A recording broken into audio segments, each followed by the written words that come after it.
Imagine waking up one morning, you grab your phone to check your bank balance, and ... Nothing. The app won't load. You head to the nearest ATM. But the screen is blank. What if this wasn't just a glitch? What if the entire banking system just ... stopped? This isn't a scene from a disaster movie. It's a scenario that has happened before and could happen again. It's when the government orders all banks to shut their doors, effectively freezing your money. The entire flow of money in the economy grinds to a halt. It's a concept called fractional reserve banking. When you deposit your money, the bank doesn't just keep it in a vault with your name on it. They are legally allowed to lend out a large portion of it, like 90% or more, to other people and businesses. This system works fine as long as we all have confidence in it. But what happens when that confidence shatters? If a major economic shock hits a global crisis, a massive corporate collapse, or even widespread panic fueled by rumors, people might rush to withdraw their cash all at once. And here's the scary part. The banks simply do. You want to have enough physical cash to give everyone their money back at the same time. If a bank run starts at one bank, the fear can spread like wildfire. It becomes a self-fulfilling prophecy, a domino effect that could topple the entire financial system. Let's imagine this hour by hour. In the first few hours, confusion reigns. News channels are buzzing with speculation. ATMs run out of cash almost instantly. Supermarket checkout lines snake around the block as people try to use their credit cards. But soon, those systems get overloaded and fail too. Within a day, the reality sinks in. Businesses can't pay their employees or suppliers. Gas stations can't process payments. So, trucks stop delivering food. Shelves in stores start to empty out. We're suddenly thrown back into a world where only physical cash matters. But who has enough of it stashed under their mattress to survive for more than a few days? But wait, you might be thinking, isn't my money insured by the government? But here's the truth no one tells you. The FDIC's insurance fund holds only a tiny fraction of the total insured deposits in the country. It's a little over 1%. The fund is designed to handle the failure of a few small banks. It was never designed to handle a systemic collapse where dozens or even hundreds of banks fail at once. If a crisis of that magnitude were to happen, the government would have to print an astronomical amount of money to bail everyone out, which would lead to hyperinflation and make your saved dollars worthless anyway. It's more of a confidence-boosting mechanism than an ironclad guarantee. If a full-blown crisis hits, governments will likely resort to drastic measures. This means they can legally limit how much money you can withdraw, or even block you from moving your money out of the country. They might even decide to perform a bail-in, where they take a portion of your savings to recapitalize the failing bank. Yes, they can legally take your money to save the system. The entire global economy is built on a mountain of debt. Corporate debt and personal debt. When the economy is growing, everything seems fine. But if a recession hits, people and companies can't pay back their loans. This creates massive losses for the banks, making them insolvent. The convenience of tapping our cards and phones has made us forget the value of tangible assets. We've outsourced the custody of our wealth to these giant institutions, trusting them completely. But as we've seen, that trust can be fragile.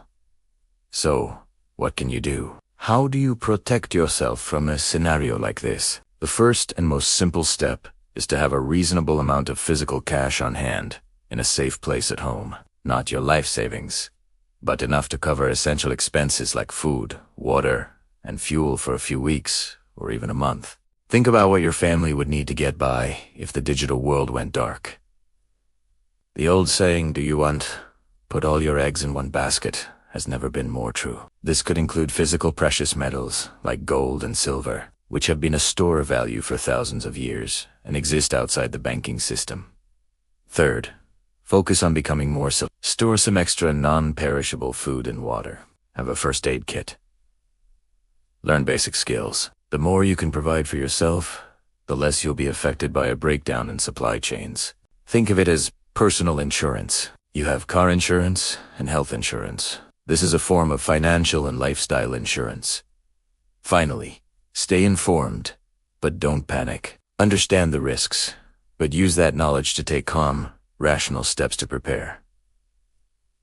Panic is what causes bank runs in the first place. A prepared population is a more resilient population. The global financial system is more interconnected and complex than ever before. While it provides incredible convenience, its complexity also creates hidden vulnerabilities. The next crisis might not look like the last one. It could be triggered by a cyber attack, a geopolitical conflict, or an environmental disaster. The result, however, could be the same. A sudden, shocking freeze of the financial system we all depend on. It's about being a realist. It's about understanding the system you operate in and taking prudent steps to safeguard your family as by holding some cash, diversifying your assets, and building a little self-reliance. You create a buffer that can protect you from the worst of the storm. Thanks for watching. If you found this information valuable, make sure to like, subscribe, and hit the notification bell so you don't miss our next video. Stay safe and stay prepared. Not hacked, not a glitch, but completely dark. It sounds like something out of a movie, but the systems we rely on every single day are more fragile than we think. It is about understanding the hidden risks in the global banking system and how to protect yourself before it is too late. So, let's peel back the curtain. How do banks actually work? Most of us think of a bank as a secure vault for our money, but that's not quite right. Your bank is a business, and your money is its product. They use a system called fractional reserve banking. The rest, they lend it out to create more money in the form of loans and mortgages. That's when you get a bank run.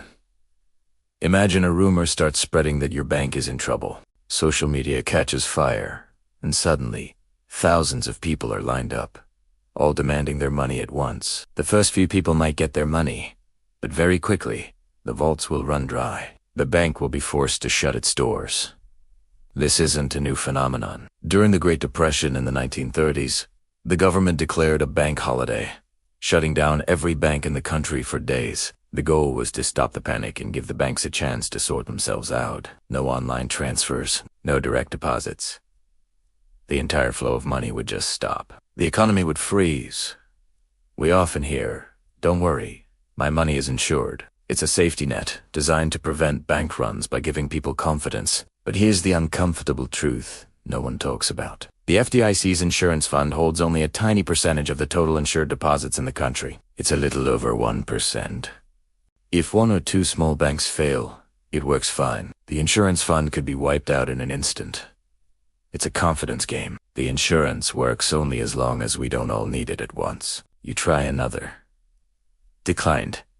You check your banking app, but it won't load. An error message flashes "Service unavailable" at first. You think it's just a technical glitch, but then you see the news. A major global bank has collapsed overnight, triggering a chain reaction. Stock markets are in freefall. All banking activity is suspended. Capital controls are in place, meaning you can't move your money out of the country. It's a digital promise from a bank that can no longer keep it. ATMs are out of cash. Grocery store shelves are being cleared by people who had some cash on hand. Economic panic is setting in. Why would this even happen? Banks fail for a few reasons. Or they might get caught in a liquidity crisis, where they don't have enough ready cash to cover their short-term obligations. We saw this in 2008. But today, the risks are even greater. The global debt crisis is at an all-time high. A sudden spike in interest rates or a major economic shock could trigger a wave of defaults, starting a domino effect that could bring the whole financial system down. So, what can you do? This isn't about fear. It's about being prepared. The first step is to understand the difference between digital money and physical cash. It's an IOU. Physical cash in your hand is a direct asset. It doesn't rely on any third party or digital system to work. It's anonymous, private, and it works even when the power's out. Financial experts often suggest having enough cash to cover at least 3 to 6 months of essential living expenses. Store it in a secure, private location. Not under your mattress, but somewhere safe and accessible only to you. Think of it as your own personal insurance policy against a systemic failure. It's your buffer, your lifeline, when all other systems go dark. Beyond cash, it's wise to diversify your assets. Consider tangible assets like precious metals, which have held their value for thousands of years and exist completely outside the banking system. Also, Think about practical supplies. Having a well-stocked pantry with non-perishable food and clean water is a fundamental part of preparedness. In a real crisis, a can of beans could be more valuable than $1 million stock portfolio you can't access. The world is becoming more digital, and that brings incredible convenience. But it also creates new, centralized points of failure. The entire global financial system rests on a fragile foundation of trust and a mountain of debt. The truth no one tells you is that you are ultimately responsible for your own financial security. Take the time now to build your own personal financial arc. Have a plan for what you and your family would do if you could unaccess your money for a week or a month. The peace of mind that comes from being prepared is invaluable. Thanks for watching. If you found this information valuable, give this video a like.